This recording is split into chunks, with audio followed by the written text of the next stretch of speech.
Beleza, pessoal? Então vamos aqui para o nosso primeiro exemplo de campo elétrico. A gente no vídeo anterior definiu qual era o campo elétrico de uma carga pontual. E aqui a gente vai resolver então o campo elétrico para uma distribuição discreta de cargas, né? Então, por exemplo, vamos pegar a seguinte situação, né? Vou ter aqui um eixo cartesiano, né, XY. Sobre esse eixo cartesiano eu vou ter três cargas. Uma carga Q1, né, que vai estar a uma distância D da origem, uma carga Q2 na origem e uma carga Q3, né, simetricamente também distante da origem. Então daqui para cá vale D e daqui para cá também vale D, certo? Ambas as cargas, vou colocar os dados aqui, ó. Ambas as cargas Q1, Q2 e Q3 serão cargas positivas. Beleza? E de mesmo sinal. Então eu vou escrever assim, né? Elas vão ter o mesmo sinal. Então coloca assim, Q1 é igual a Q2, que é igual a um Q3, que é igual a um Q, que é positivo. Tudo bem? Então ambas cargas positivas. E aí, o que eu quero saber? Eu quero saber o campo elétrico que essa distribuição discreta de cargas vai produzir num ponto X, num ponto do eixo X, certo? Por exemplo, aqui, neste ponto P, que eu vou chamar de P, certo? E este ponto P está a uma distância X da origem, certo? X. Então, esse é o nosso problema, é esse problema que a gente tem que resolver. E aqui, né, voltando, nós sabemos o campo elétrico que é gerado por uma carga pontual, né, por uma partícula pontual, certo? Então, vou escrever aqui. Então, coloquei, né, sabendo que o campo elétrico de uma carga pontual é dado pela expressão, né, é igual a 1 sobre 4πε0, que multiplica a carga dividido pelo R ao quadrado, né, apontando radialmente, certo? Ou seja, a linha reta que liga o ponto até a fonte, né, que é a carga. E aplicando aqui o princípio da superposição, né, o princípio da superposição também vale para o caso do campo elétrico. Né? Para quem não se lembra, o princípio da superposição indica o seguinte: o campo resultante, né, no caso a gente, quando apresentou, falou de força, né, a força resultante, ela é justamente a soma vetorial das forças individuais, né? Gerado por cada par, né, cada interação entre pares de partículas. No caso aqui, o meu campo resultante no ponto P, ele vai ser simplesmente a soma vetorial dos campos gerados por cada carga. Né? A gente viu no vídeo anterior que uma partícula, quando é carregada, a carga ela é a fonte, é o que dá origem ao surgimento do campo. Então, cada uma dessas partículas carregadas, elas dão origem a um campo próprio, certo? E a gente vai ter que fazer a soma vetorial desses três campos, ok? Então eu escrevi aqui, né? Sabendo que o campo elétrico de uma carga pontual é dada, portanto, né? E aplicando o princípio da superposição, então significa que a carga 1 vai me gerar um campo. Pegar uma outra cor aqui, amarelo. Deixa eu ver se amarelo fica legal. Vai me gerar um campo E1 nessa direção aqui, ó. Tá? A linha reta, né, que liga aqui E1.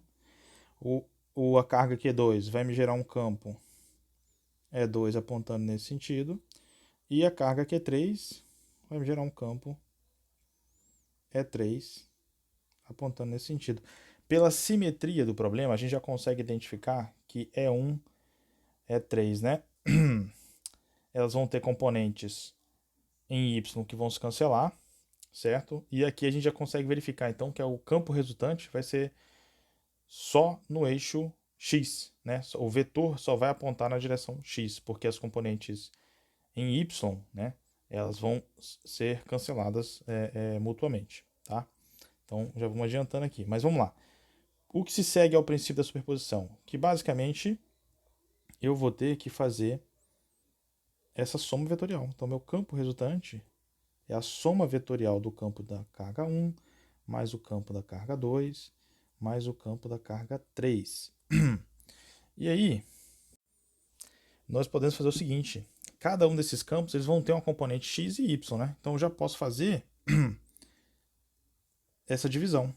Então o meu campo é 1, certo? Vai ter uma componente E1x que aponta na direção I, certo? Mais uma componente E1y que aponta na componente J. Então este é meu campo E1, certo? Lembrando aqui, ó, quem é meu campo E1? Este campo aqui, ó. Tá? Este é meu campo E1. O meu campo E2, que é este aqui, perceba que pelo contexto do problema, ele só tem componente x, né? Então, quando eu for descrevê-lo, eu vou ter que colocar aqui. Vai ser um E2 na direção I, mais um 0 na direção J. Né? Não tem componente em Y.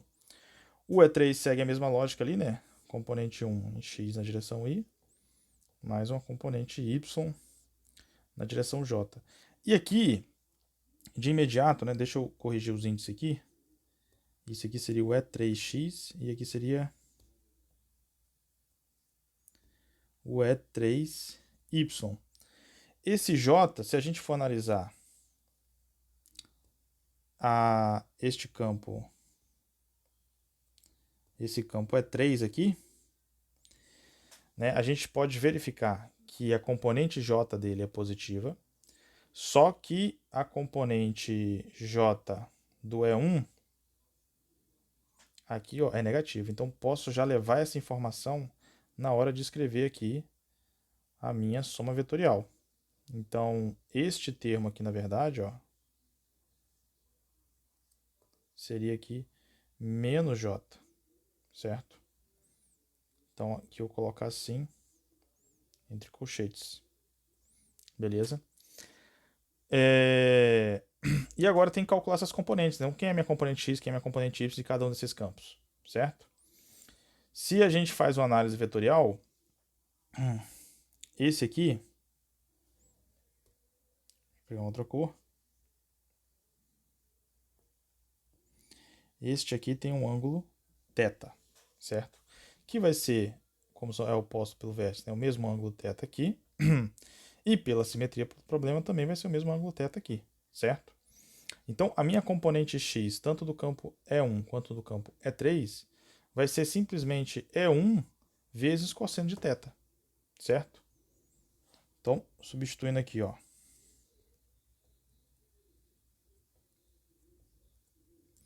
Vai ser E1, né, o valor em módulo do campo E1, certo? Vezes cosseno de θ, na direção I. Mais o EY, que vai ser quem?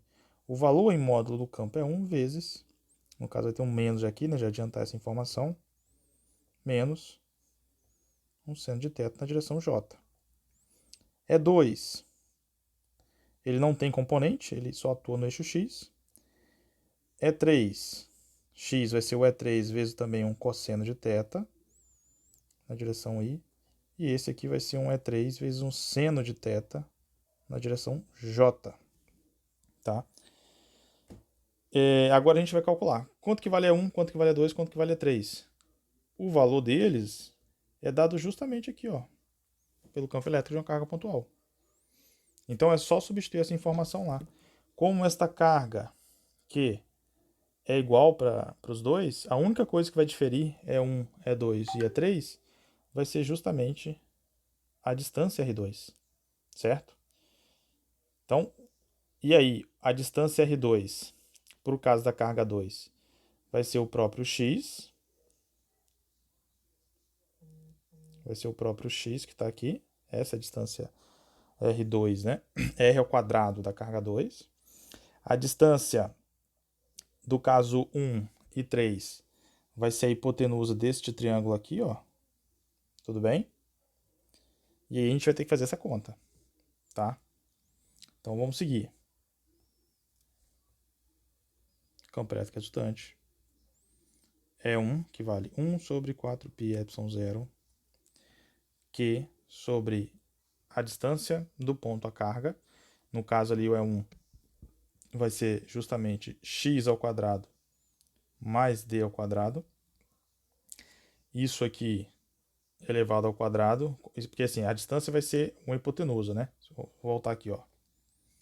Esta distância aqui, se você aplica Pitágoras, ficaria o seguinte: este r, ele é a raiz quadrada de d ao quadrado mais x ao quadrado, ok? Como na expressão já tem um quadrado aqui, ó, certo? Então, a raiz ela é simplificada, tudo bem? Por isso que sobra só x ao quadrado mais e ao quadrado, ok? Beleza. Então, seguindo, isso vai ser multiplicado por um cosseno de θ,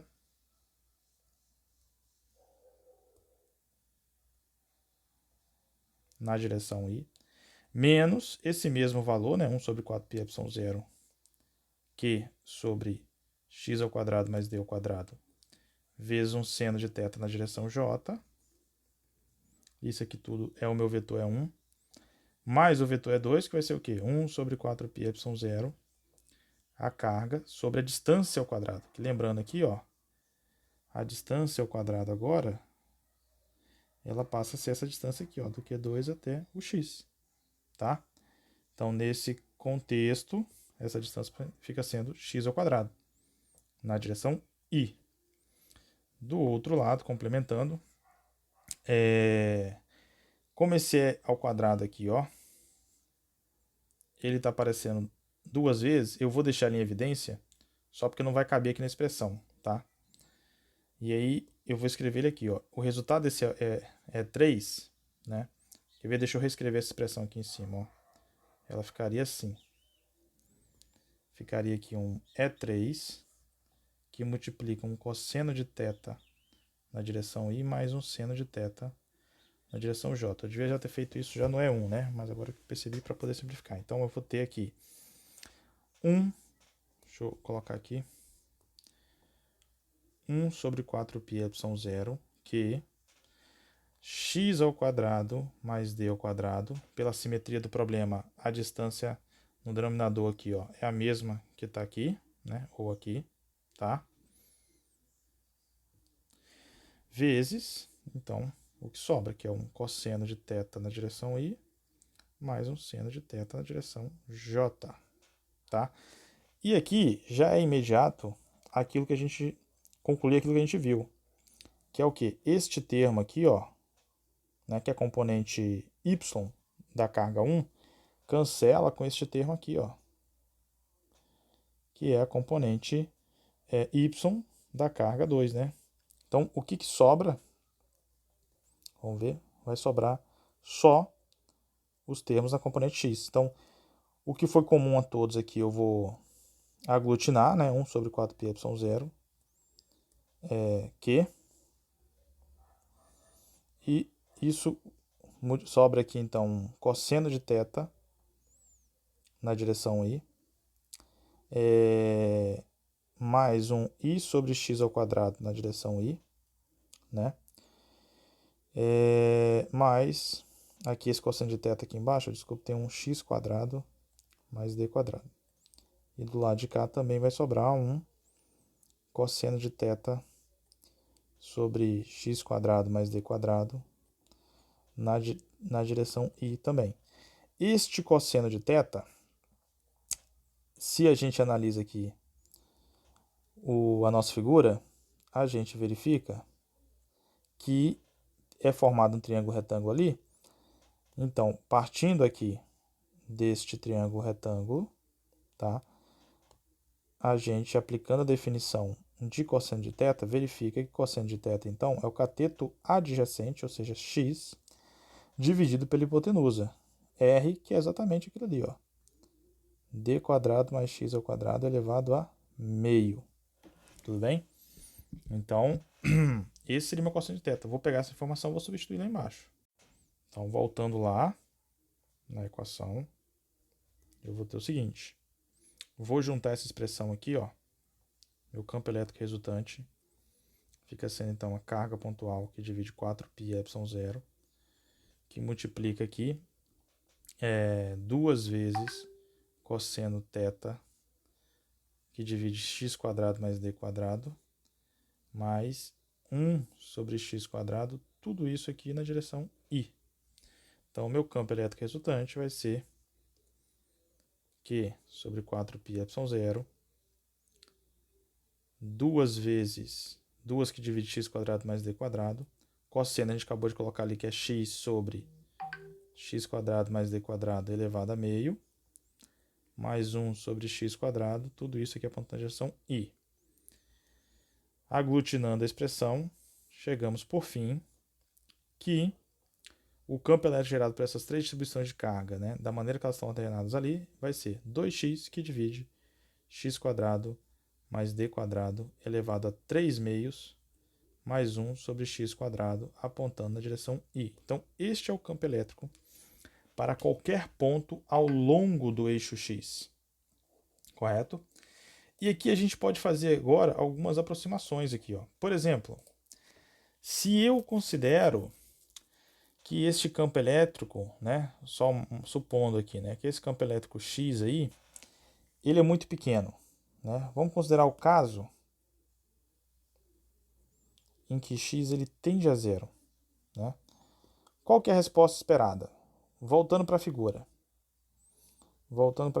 A resposta esperada é a seguinte. À medida que este ponto P, né, que está aqui representado, ele for se aproximando da origem do sistema de coordenadas, o que você espera? Você espera que as componentes E3y e E1y, né, as componentes y dos respectivos campos 1 e 3, elas vão continuar se cancelando, certo? Então, à medida que ele vai se aproximando da origem, a componente x também, referente a esses dois, ela também vai tendendo a zero, certo? Então, nesse sentido, eu espero que à medida que eu vou me aproximando de x, né, o campo ele vai ter maior intensidade da carga Q2, enquanto que o campo Q1 e Q3 eles vão tender a se cancelar mutuamente, porque a componente x desses respectivos campos 1 e 3 ela vai ser muito pequena, certo, em comparação com Q2, e as suas componentes continuam se cancelando mutuamente, certo? Então vamos verificar o que vai acontecer, tá? Voltando aqui então para a equação final. Se eu tiro aqui o limite, né? Se você tira o limite aqui, ó, de 2x com x² mais d² elevado a 3 meios, quando esse x tende a zero, essa expressão aqui, ela necessariamente tende a zero, porque o x em cima vai tender a zero. O denominador vai tender a d, então você vai ter um zero que divide um número diferente de zero. Então isso aqui vai tender a zero. Então, nesse sentido, no limite em que x tende a d, né, o meu campo elétrico resultante ele vai ser aproximadamente isso aqui, ó. 1 sobre x², que é exatamente o campo para uma partícula pontual. Então, converge porque a gente acabou de comentar, né? À medida que está se aproximando da origem, o campo preponderante é o campo da carga Q2, porque os campos Q1 e Q3, as suas componentes Y se cancelam e a componente X ela vai ser muito pequena com relação à componente X do campo Q2. Então, isso é que passa relevante, tá? Mas se eu pego o caso limite, então, desse x tendendo ao infinito, ou seja, eu estou pegando um ponto que está muito distante dessas três cargas, né? Esse x tendendo ao infinito aqui poderia ser interpretado, por exemplo, não, vamos lá, né? Se eu pego esse caso e faço o limite, né? Se eu pego o limite aqui, então de toda essa equação, né? 2x sobre x² mais d² elevado a 3 meios mais 1 sobre x².